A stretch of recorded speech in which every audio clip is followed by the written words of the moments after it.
Partons pour une aventure aux frontières de l'ultime.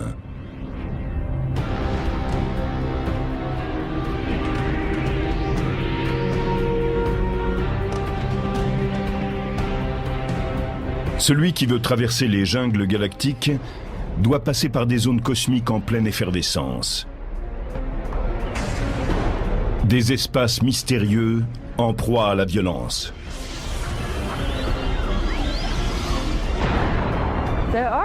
Ce sont en effet des endroits dangereux. On y trouve des phénomènes énergétiques beaucoup plus puissants qu'une bombe atomique en train d'exploser. Infiniment plus puissants. L'univers est un espace très brutal.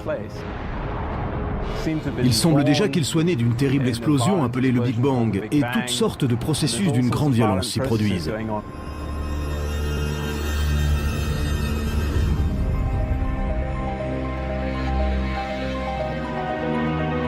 Le 27 décembre 2004, des satellites ont capté la plus grande explosion cosmique qui ait jamais été enregistrée.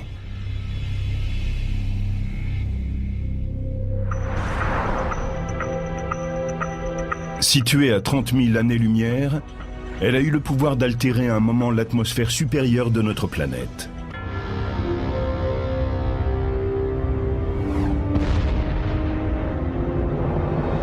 Cette déflagration a été provoquée par un magnétar, une des étoiles les plus denses et les plus dangereuses qui soient. La force du champ magnétique d'un magnétar équivaut à 1000 milliards de fois celle du champ magnétique de la Terre.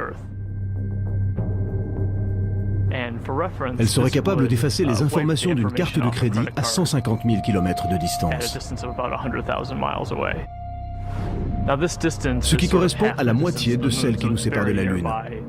C'est donc très proche à l'échelle astronomique.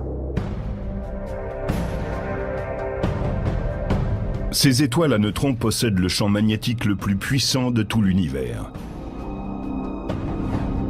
Les spécialistes ont confirmé la présence de 12 d'entre elles dans notre galaxie, mais elles pourraient être plus nombreuses.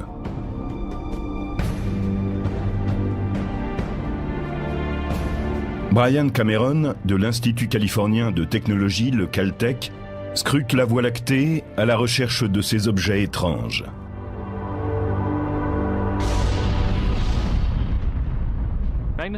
Les magnétars sont une catégorie particulière d'étoiles à neutrons. Ils ont des champs magnétiques ultra puissants. C'est la forme la plus dense de matière de tout l'univers. Le premier magnétar s'est présenté sous la forme d'un événement de très haute énergie détecté à la fin des années 1970. Mais à cette époque, nous ne savions pas de quoi il s'agissait. Il a fallu attendre le début des années 1990 pour que les chercheurs émettent l'idée que ces objets étaient dominés par des champs magnétiques. Et c'est ainsi qu'a été validée la théorie du magnétar.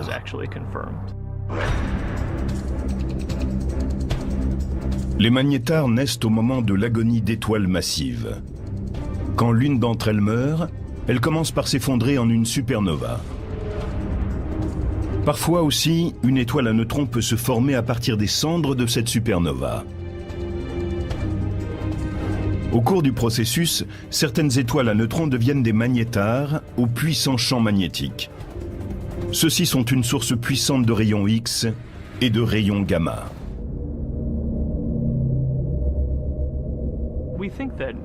Nous pensons que les étoiles à neutrons ordinaires ont pour origine des étoiles dont la masse est 10 ou 20 fois celle du Soleil. Et nous avons la preuve que les magnétars sont nés d'étoiles sans doute plus massives, faisant 40 fois la taille du Soleil. Une étoile d'une telle masse serait trop lourde pour donner naissance à une étoile à neutrons. Au contraire, sa masse s'effondrerait en un trou noir. Pour qu'il y ait un trou noir, il faut qu'il y ait une accumulation d'une certaine masse et d'un certain volume. Et je ne sais pas pour quelle raison ces étoiles en sont capables. Selon une théorie, certaines étoiles massives suivraient un régime amaigrissant avant d'exploser sous forme de supernova. Elles perdraient ainsi 90% de leur masse. Si bien qu'au lieu de s'effondrer en un trou noir, l'étoile amaigrie deviendrait une étoile à neutrons avec d'immenses pouvoirs magnétiques. Quand la force magnétique atteint une puissance extrême, Elle déforme la croûte du magnétar et produit des événements sismiques qu'on appelle les tremblements d'étoiles.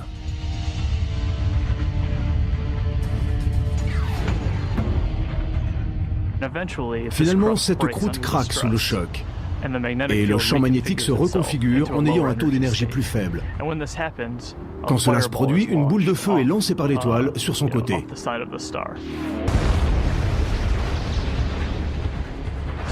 Les tremblements à la surface de l'étoile à neutrons sont donc provoqués par la montée de ces embrasements géants.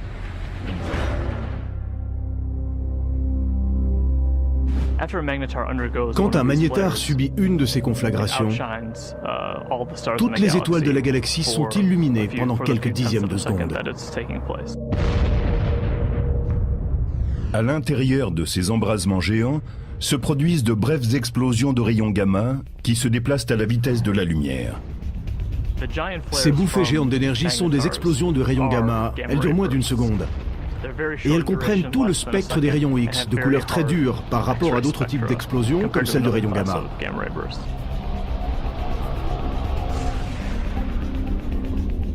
Si un voyageur de l'espace quittait sa trajectoire et avait la malchance de passer à 750 km de l'un de ces objets massifs, les conséquences seraient terrifiantes. Le champ magnétique du magnétar est capable d'altérer les atomes du corps humain, et ses forces gravitationnelles l'anéantiraient.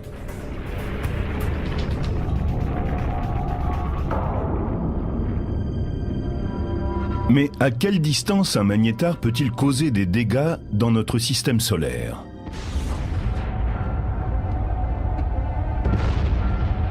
Certains pensent qu'une explosion de magnétar distante de 10 années-lumière produirait un cataclysme cosmique qui détruirait notre couche d'ozone et provoquerait l'extinction d'une grande partie de la population. La probabilité qu'un tel événement se produise est très faible. C'est même pratiquement impossible. C'est comme si une étoile ordinaire traversait le système solaire. Or, nous savons que cela n'a jamais eu lieu.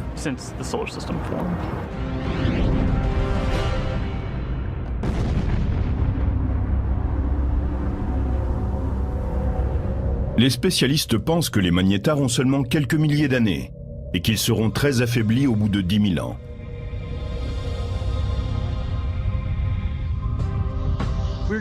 Nous commençons juste à comprendre le cycle de vie des magnétars. Nous pensons qu'ils sont très récents. Mais quel âge ont-ils ? Cela reste une question.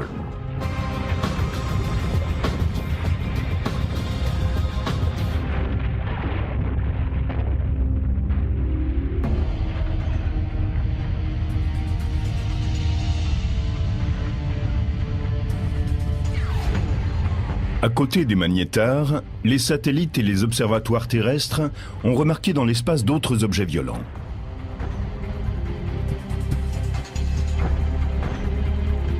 Des spécialistes ont confirmé l'existence d'une force fantomatique tellement puissante qu'elle pourrait bien être le phénomène le plus pervers de l'univers.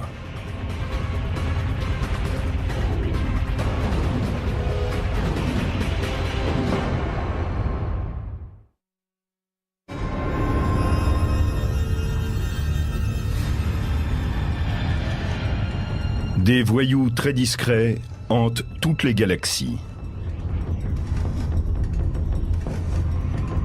Ce phénomène très particulier déchiquette tout ce qui se trouve sur sa route et n'en fait qu'une bouchée.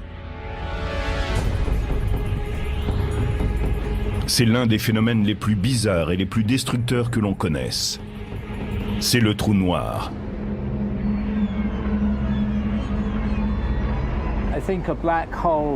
Je pense qu'un trou noir est l'endroit le plus violent de l'univers. C'est comme si on passait une frontière et qu'on ne puisse pas revenir en arrière. Ce doit être comme une attraction fatale.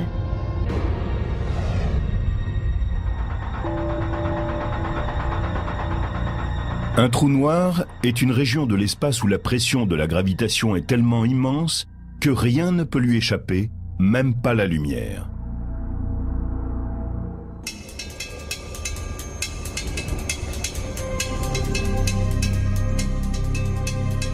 L'astrophysicienne et triathlète Feria Lozel tente de percer à jour les mystères qui entourent ces forces cosmiques insaisissables.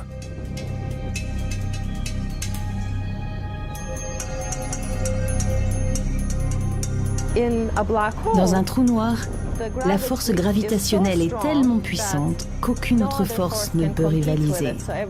Et tout s'effondre en un seul point. Feria Lozel dit que tout ce qui s'approche d'un trou noir y tombera, victime des effets de marée implacables provoqués par la gravitation. Imaginez que vous nagiez dans une piscine. Il n'y a pas de courant. Vous pouvez aller dans la direction où vous voulez. Maintenant, on vous retire de là et on vous met dans une rivière. Imaginez que le courant y soit beaucoup plus fort. Vous ne pouvez aller que dans le sens du courant. L'espace qui se trouve autour du trou noir agit comme dans cette rivière en furie. Vous ne pourrez jamais combattre l'énorme énergie qui vous entraîne.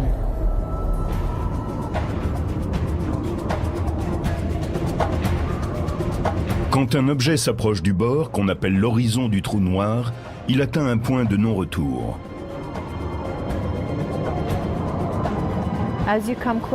En vous rapprochant de l'horizon du trou noir, vous vous rapprochez de ce mouvement extrêmement rapide qui anime l'espace qui est en dessous de vous.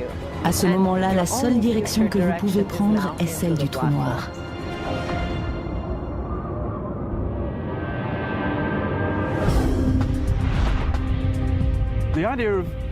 Les trous noirs sont extrêmement mystérieux.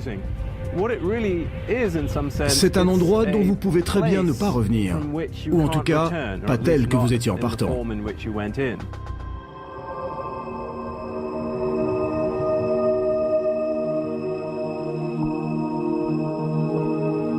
Les trous noirs sont difficiles à détecter, parce que, comme leur nom l'indique, ils sont invisibles puisqu'ils sont noirs. Mais les spécialistes les localisent quand ils s'aperçoivent qu'un objet, comme une étoile qui passe par là, est affecté par leur force gravitationnelle. Un trou noir complètement isolé ne serait pas visible. Ce que nous apercevons, c'est la matière brûlante qui tourbillonne autour de lui et qui est aspirée.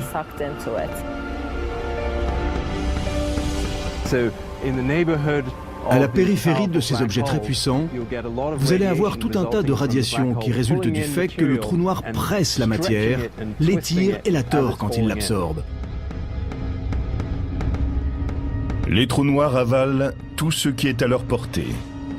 Et il y en a des milliards qui rôdent dans l'univers.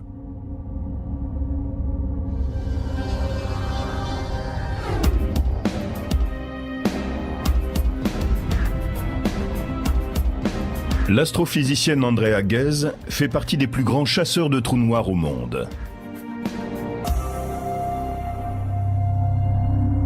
Les trous noirs ne sont pas très sélectifs. Ils vont se nourrir de tout ce qui passe à leur portée. Ils se délectent autant en aspirant des gaz qu'en avalant une étoile ou une planète. Quand l'un d'entre eux absorbe une étoile, il commence par la déchiqueter. Il la mâche comme un fou. Il l'étire, il l'épuise. Il l'entraîne comme dans un tuyau d'écoulement. Elle est complètement pulvérisée.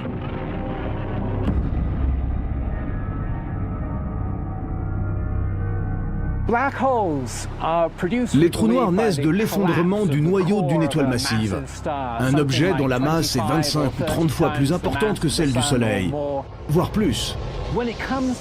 Quand elle arrive en fin de vie, l'étoile massive brûle son noyau. D'abord l'hélium, puis le carbone, le nitrogène et l'oxygène. Quand elle arrive au fer, elle n'a plus de combustible nucléaire. Et ce noyau de fer atteignant une certaine masse, il arrive un moment où il ne peut plus tenir et où il s'effondre en formant un trou noir qui est créé en même temps que la supernova.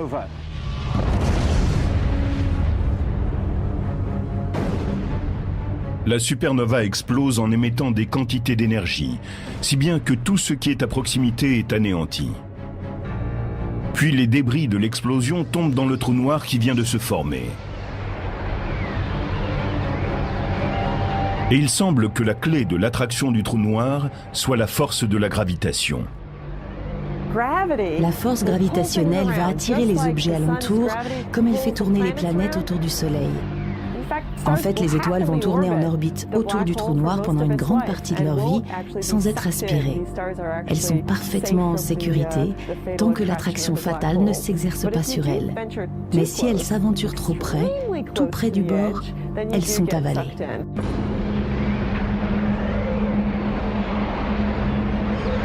Les spécialistes pensent qu'il y a des millions de trous noirs incontrôlables dans notre galaxie, la Voie lactée. Et comme ils ne sont pas aisément détectables, qui sait s'il ne s'en trouve pas un juste à côté de notre planète? À quelle distance risque-t-on d'être absorbé par un trou noir? Être trop près d'un trou noir, c'est être à une distance équivalente à celle entre le Soleil et la Terre. Mais c'est sans doute encore trop proche. Pour les futurs voyageurs de l'espace, mourir dans un trou noir serait un mode très violent de disparition.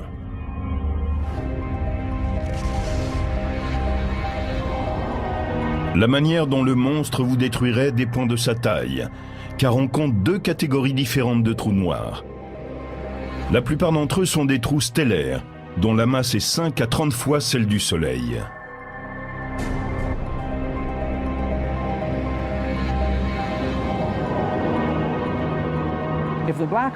Si le trou noir est de la taille d'une étoile, les forces de marée qui s'exercent autour de lui sont assez fortes pour vous réduire en pièces, même si vous vous trouvez en dehors de son horizon. Si vous deviez tomber dans un trou noir, il vaudrait mieux que ce ne soit pas dans l'un de ceux-ci. Il vous réduirait à l'état de spaghetti.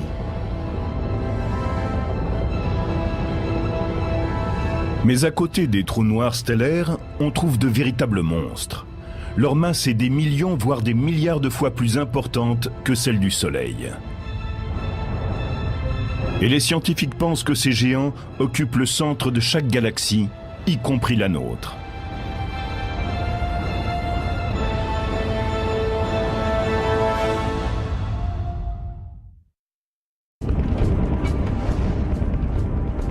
Les trous noirs font partie des curiosités les plus énigmatiques et les plus dangereuses de l'univers. Un trou noir a un appétit dévorant. Il aspire tout ce qui est sur sa route et recrache ce qu'il ne peut engloutir.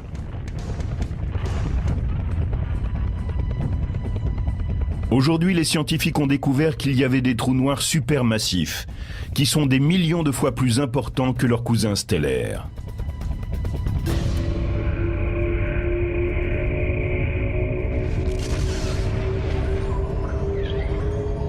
On pense que les trous noirs supermassifs seraient nés après le Big Bang, au début de la création de l'univers.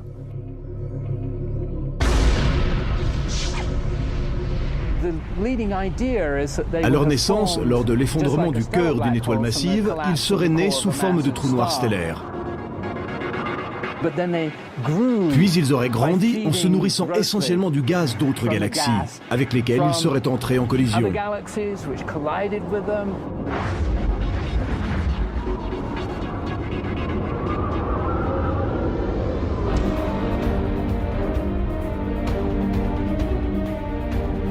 Les spécialistes ont découvert que ces ogres noirs exerçaient leur puissance au centre des galaxies.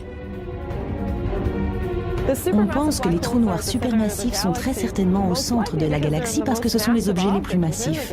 À cause de cette masse, ils ont tendance à sombrer au milieu.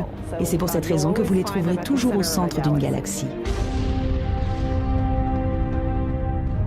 Pendant longtemps, les spécialistes ne croyaient pas à l'existence d'un trou noir supermassif dans notre Voie lactée.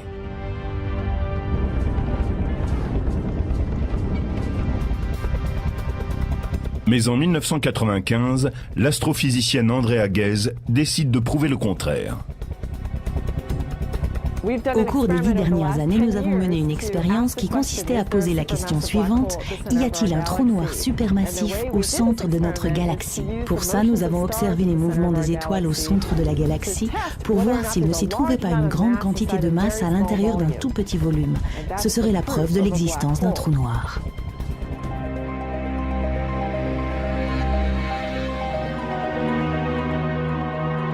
L'observatoire Keck à Hawaï abrite un des plus grands télescopes du monde. C'est là qu'Andrea Ghez a commencé à utiliser une technologie révolutionnaire appelée l'optique adaptative qui permet de capter des objets extrêmement éloignés. Sur cette première image, obtenue sans le secours de cette technique, on ne voit rien à l'intérieur de ce grand carré. Avec le système d'optique adaptative, on y aperçoit des étoiles. Cette région du ciel abrite celles qui sont la clé de notre expérience. Nous voulons voir comment elles se déplacent. Andrea Ghez a remarqué qu'un vaste amas d'étoiles tournait autour d'un objet invisible au centre de notre galaxie et qu'elle se déplaçait à une vitesse inhabituelle. Nous voyons que ces étoiles sont très près du centre et à l'aide de ce système, nous pouvons les observer. Elles tournent autour du trou noir, tout comme notre planète tourne autour du Soleil. Leur orbite nous indique où se trouve le trou noir.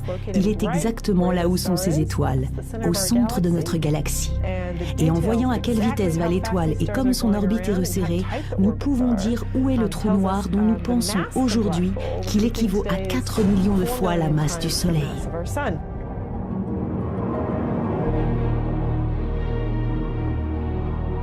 Andrea Ghez a accompli un véritable exploit en confirmant la présence d'un trou noir supermassif au cœur de notre galaxie. C'était très exaltant de découvrir ce trou noir supermassif au centre de notre galaxie. C'était la réponse à ce que nous cherchions. Nous avons posé la question « Y a-t-il un trou noir ?» et nous avons conçu une expérience qui a permis de le capter.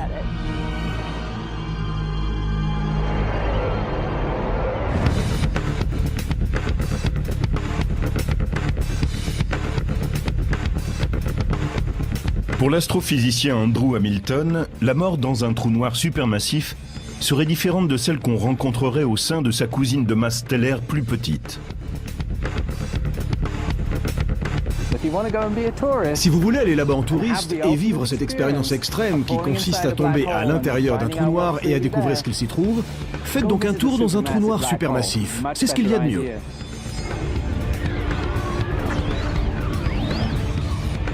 Dans un trou noir stellaire, l'explorateur de l'espace serait mis en pièces avant même d'entrer dans le vortex fatal. Alors que dans le cas d'un trou noir supermassif, il tomberait d'abord en chute libre.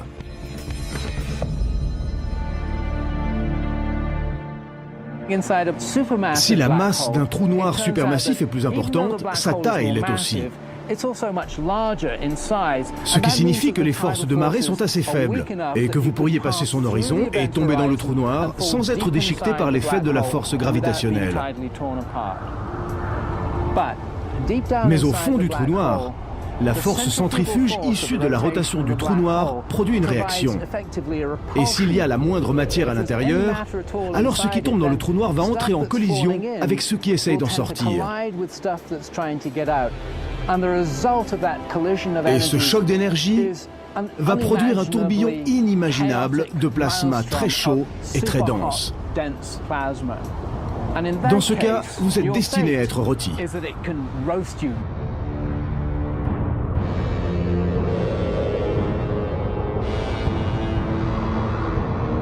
À partir de quelle distance des voyageurs de l'espace seraient avalés par un trou noir supermassif situé au centre de la galaxie ? Pour un trou noir supermassif, il faudrait se situer entre 1,5 million et 1,5 milliard de kilomètres de lui pour sentir son influence.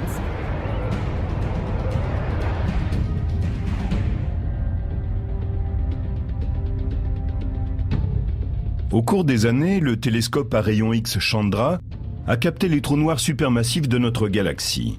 Ils grignotent de la matière cosmique, mais ne s'empiffrent pas comme les autres trous noirs supermassifs. Comparé à d'autres, notre trou noir est aujourd'hui inactif. Notre galaxie n'a que peu de gaz en son centre. Aussi, n'a-t-il quasiment rien à se mettre sous la dent. Il ne mange pas grand-chose. Il est à la diète.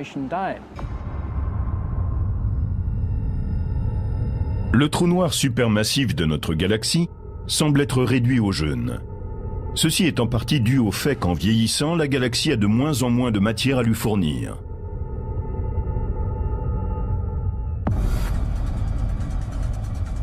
Mais dans le futur, il pourrait être un peu plus actif s'il arrivait plus de gaz en son centre pour l'alimenter.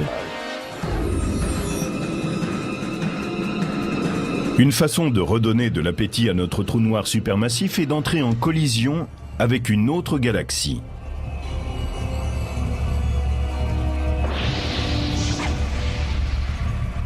Cela vous semble-t-il impossible? À 2 millions d'années-lumière de là, notre voisin le plus proche, la galaxie d'Andromède, se dirige vers nous à la vitesse de 110 km par seconde, ou 400 000 km/h.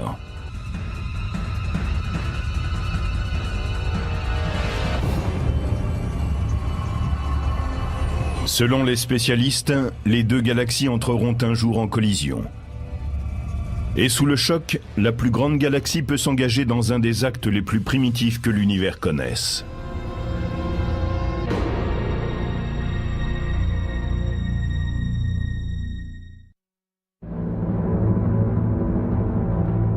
C'est l'un des rituels les plus barbares en vigueur dans l'espace.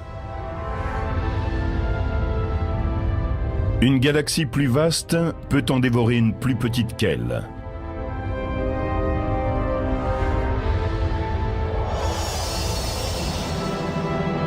Ce scénario n'est pas né de l'imagination d'un écrivain de science-fiction. C'est une réalité cosmique. Et ce phénomène est appelé le cannibalisme galactique. Cet horrible événement se produit sur les autoroutes célestes, quand deux galaxies entrent en collision.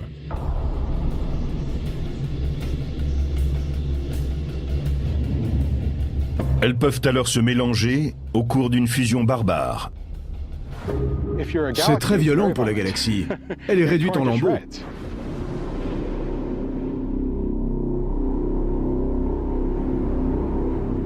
Joshua Barnes étudie la fusion des galaxies. Tel un enquêteur sur une scène de crime, il affirme que ses recherches démarrent un peu comme l'analyse d'un accident automobile. Imaginez que vous arriviez sur le lieu d'un accident de la circulation. Vous avez deux véhicules écrabouillés, mais pas de témoins. Personne pour vous dire ce qui s'est passé. Vous avez juste ces preuves physiques. C'est à peu près la même chose quand on étudie la collision de deux galaxies. Il n'y a pas de témoins. Tout ce qu'on a, c'est ce qu'il en reste.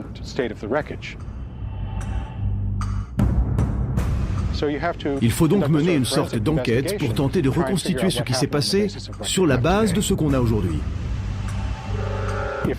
Si le choc avait été frontal, vous le sauriez, parce que l'avant des véhicules serait en morceaux. Mais si le choc a été latéral, ce qui est le plus probable dans le cas des galaxies, l'épave aura un aspect tout différent, et il vous restera à interpréter ce que vous constatez. Qu'est-ce qui provoque la fusion des galaxies? C'est la gravitation. Dans l'univers, tout tombe en chute libre à travers l'espace. Quand vous avez deux objets aussi importants que des galaxies, leur force de gravitation les pousse l'une vers l'autre, et elles tombent l'une dans l'autre. C'est la seule force de gravitation qui pousse ainsi les objets. Les galaxies que l'on voit aujourd'hui entrer en collision sont, pour la plupart d'entre elles, destinées à se rencontrer depuis plus de 10 ou 15 milliards d'années. Mais c'est maintenant seulement que le choc se produit.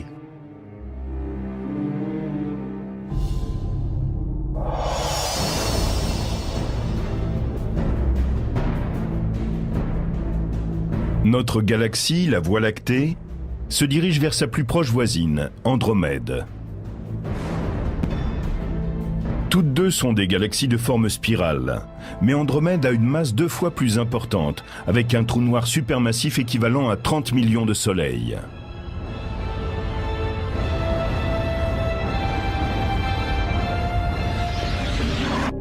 C'est comme une sorte de ballet. Vous voyez deux galaxies qui se rapprochent. Elles dansent l'une autour de l'autre, vont de plus en plus vite, sont de plus en plus proches, et elles finissent par fusionner. Mais au moment de l'impact, ces danseurs galactiques exécuteront davantage qu'une pirouette. Chacune a un disque en spirale formé d'étoiles. Et autour de ce disque, un halo de matière sombre, invisible, que nous ne pouvons détecter que grâce à son champ gravitationnel. Ces deux halos sombres, plus larges, vont se chevaucher quand les galaxies vont se croiser. En général, quand elles s'enroulent l'une autour de l'autre tout en se rapprochant, on finit par ne plus pouvoir les distinguer et leurs noyaux fusionnent.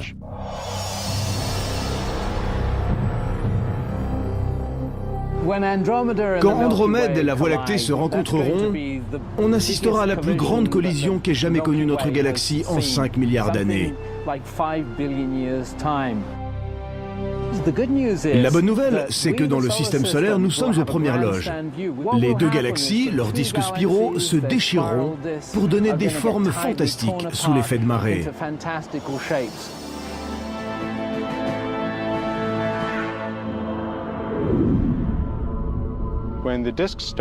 Quand les disques commencent à se rapprocher l'un de l'autre, ils libèrent de longs serpentins d'étoiles qu'on appelle les queues de marée.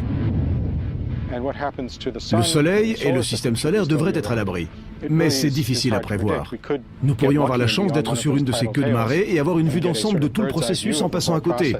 Ou alors nous pourrions être projetés en orbite et plonger vers le centre des galaxies en train de fusionner. Nous n'avons aucun moyen de le savoir.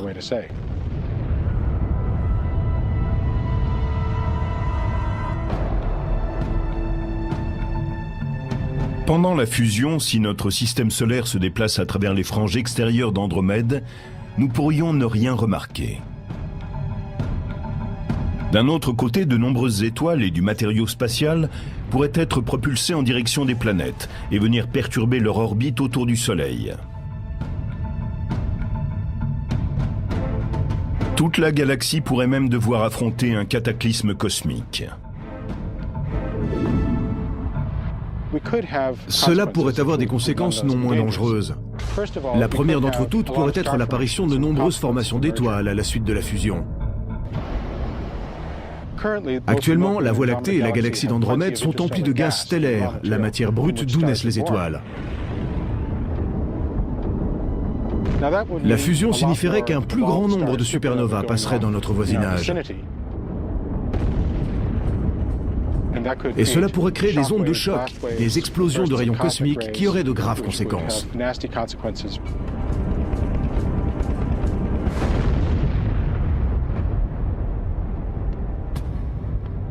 Après la fusion, le destin de notre système solaire serait incertain. Les trous noirs supermassifs d'Andromède et de la Voie lactée rivaliseraient pour conquérir le pouvoir au sein de cette nouvelle galaxie en construction.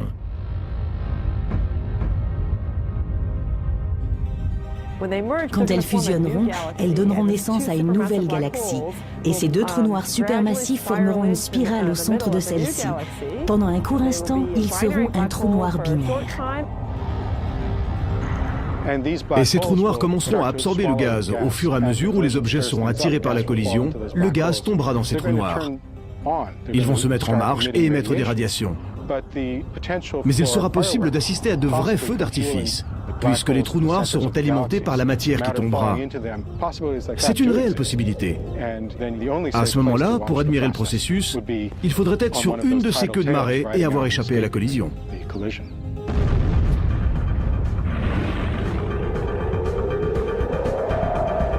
Certains spécialistes pensent que le vaste trou noir supermassif d'Andromède consumera la Voie lactée.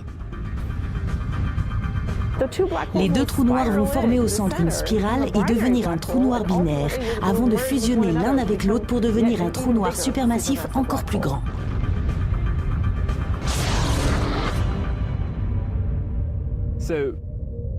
Ainsi, une petite galaxie qui entre en collision avec une grande est comme dominée par la grande galaxie. Elle verra la plus grande partie de son matériau absorbé par cette galaxie et sera consumée par elle.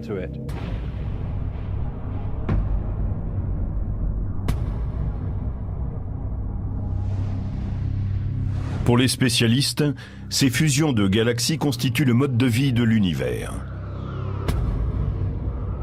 Les galaxies contemporaines, y compris la Voie lactée, se sont agrandies en avalant de plus petites galaxies. La Voie lactée possède un renflement central composé d'étoiles qui sont probablement les vestiges d'une collision ancienne.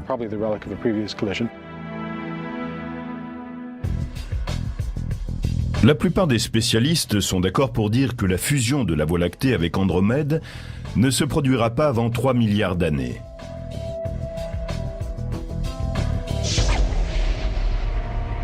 Mais il peut y avoir des dangers plus immédiats. Nous avons à des millions d'années-lumière des voisines, des galaxies hyperactives qui sont particulièrement violentes.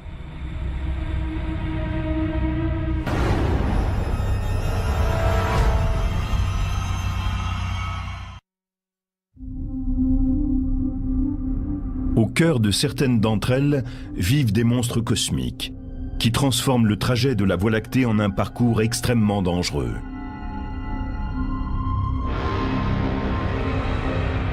Les quasars sont des objets bizarres. Leur puissance leur vient d'un trou noir supermassif qui avale en permanence de grandes quantités de matière, plus de 10 à 20 étoiles chaque année. Au cœur de ces objets vit un grand trou noir.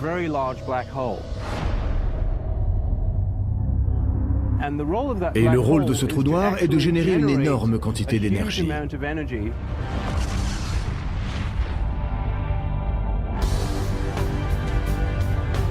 Les quasars sont les mécanismes les plus efficaces du cosmos. Ils émettent plus de puissance que 100 galaxies normales. Et ils sont 10 milliards de fois plus vastes que le Soleil.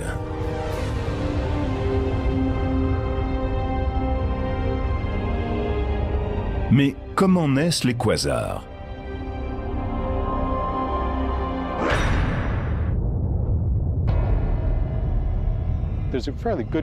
Il y a une relation directe entre les dernières étapes de la fusion galactique et ce qu'on appelle le phénomène des quasars. Si la Voie lactée et Andromède entraient en collision, nous pourrions avoir un quasar actif au centre des galaxies en fusion, pendant 10 ou même 100 millions d'années. Et il produirait près de 100 fois plus d'énergie qu'une galaxie normale. En étant sur une orbite qui nous conduise au centre de la galaxie, nous nous rapprocherions de ce quasar et nous serions alors brûlés. Le mot quasar signifie source quasiment stellaire, autrement dit émetteur d'ondes radio qui ressemble à une étoile. Le mot a été inventé alors que le quasar était encore un mystère. Nous savons aujourd'hui que ces objets ne sont pas le moins du monde des étoiles. En plus d'émettre des ondes radio et de la lumière visible, ils diffusent des rayons ultraviolets, des ondes infrarouges, des rayons X et des rayons gamma. Ils sont tous mortels si l'on s'en approche trop.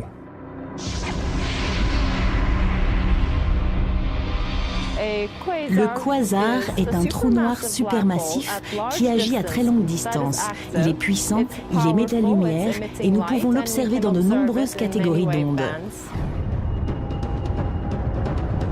Les quasars ont été décelés pour la première fois dans les années 60. Mais les radiotélescopes devenant de plus en plus performants, les astronomes ont découvert que de puissants jets s'échappaient de certains d'entre eux. Ceux-ci sont appelés des blazars. C'est sans doute un des phénomènes les plus violents de l'univers.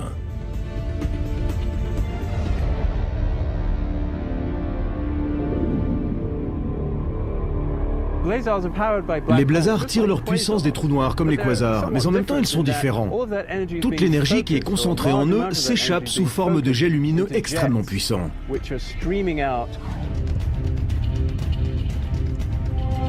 Le jet de plasma du blazar produit une radiation sous forme d'onde couvrant un spectre qui va de l'onde radio jusqu'au rayon gamma.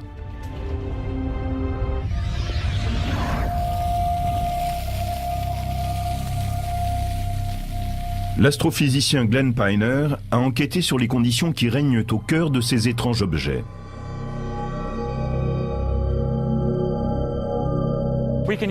Nous pouvons utiliser cette fontaine pour visualiser la forme d'un blazar.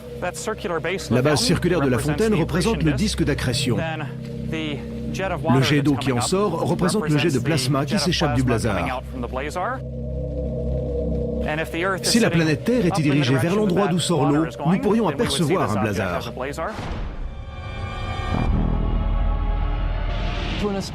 Pour un astronome, c'est comme fixer une lance à incendie. Vous êtes littéralement ébloui quand vous tentez de regarder cet objet qui flamboie et qu'on appelle un blazar. Les jets du blazar se déplacent exceptionnellement vite. Les plus rapides que l'on ait observés se déplacent à 99,9% de la vitesse de la lumière. Si vous prenez un petit objet comme cette boule de bowling et que vous voulez l'accélérer jusqu'à 99,9% de la vitesse de la lumière, vous auriez à lui fournir toute l'énergie produite dans le monde en une semaine pour lui impulser cette vitesse.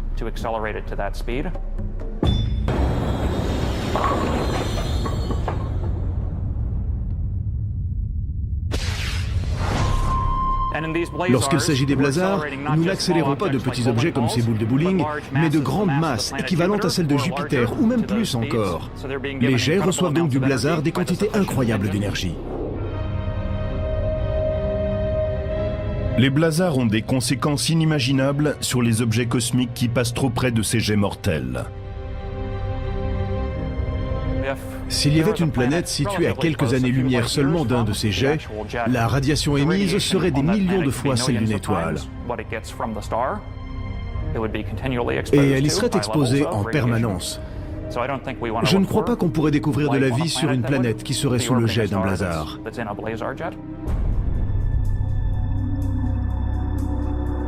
À l'heure actuelle, les spécialistes réunissent les radiotélescopes du monde entier pour disposer du grossissement nécessaire pour zoomer sur le jet d'un blazar.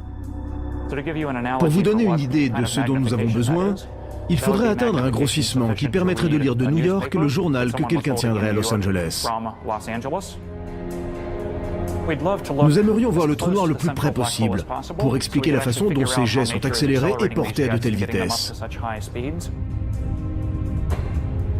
Et nous aimerions aussi savoir de quoi exactement sont faits ces jets, car nous l'ignorons encore aujourd'hui.